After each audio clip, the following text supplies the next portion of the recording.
Perfect. So I think I'll start with the more hard-hitting question, which is why does education funding really matter now more than ever?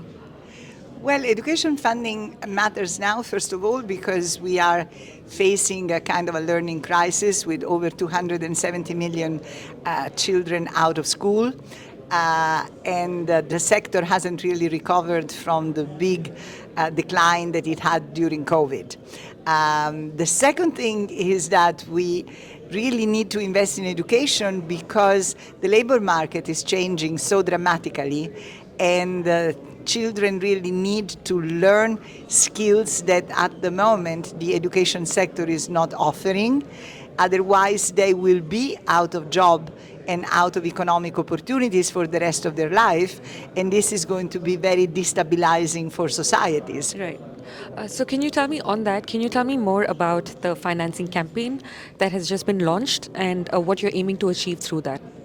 So we have started a rather ambitious financing campaign. We hope to be able to raise 5 billion in grants that will allow us to leverage 10 billion additional in concessional financing. And with this 15 billion, we will be able to provide education services to about 750 million children in low and middle income countries. That is going to be a big boost for a sector that has been unfortunately severely underfinanced. Right. Okay, great. And can you tell me also more about how you have partnered with the ISDB in your Sure. initiatives? Yeah. So we partner, it's a kind of a tripartite partnership. Right. There is us, there is the ISDB, and there is the Arab Coordination Group, which involves several financing organization and institution in the GCC country.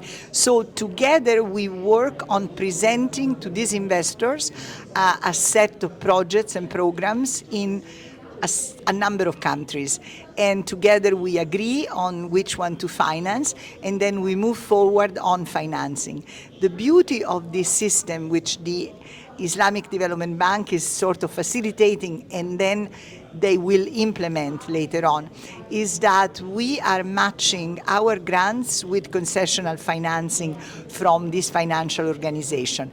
And that makes the package much more attractive for countries that are unfortunately heavily burdened by debt and so do not have necessarily a lot of opportunities for borrowing at commercial rates. Having more concessional conditions and a longer term of repayment is something that makes it more attractive and allows them to borrow more for the sector. Okay, great. And just my last question would be, how can innovative collaboration like the Smart Ed initiative sort of address the growing learning crisis and tackle it? Address the growing learning crisis?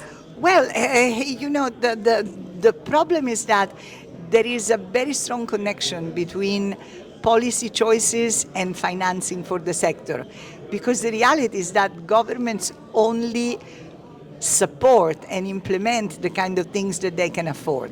So very often suboptimal policy choices or implementation choices are the result of the fact that the resources are limited. Right. And so making more resources available and more concessional resources available expand the range of choices that the government have. Mm-hmm. And I think that with this very large number of young people that are accessing the education system and very soon will access the labor market, making sure that they are provided with an education that facilitates their access to jobs is very, very important for the stability of societies. Right, great. That's all from me then. Thank you very much for your time. Thank you so much for Thank you, having me. Sorry.